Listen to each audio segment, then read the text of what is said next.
was nervous. You see how he's got his hands in his pockets? He was hiding his hands. They were scratched, bruised.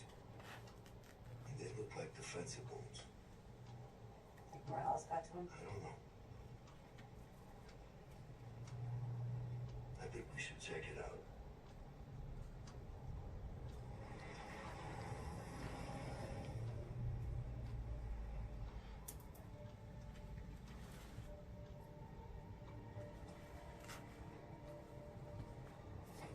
Christopher Egan, 29 years old, is an engineer at a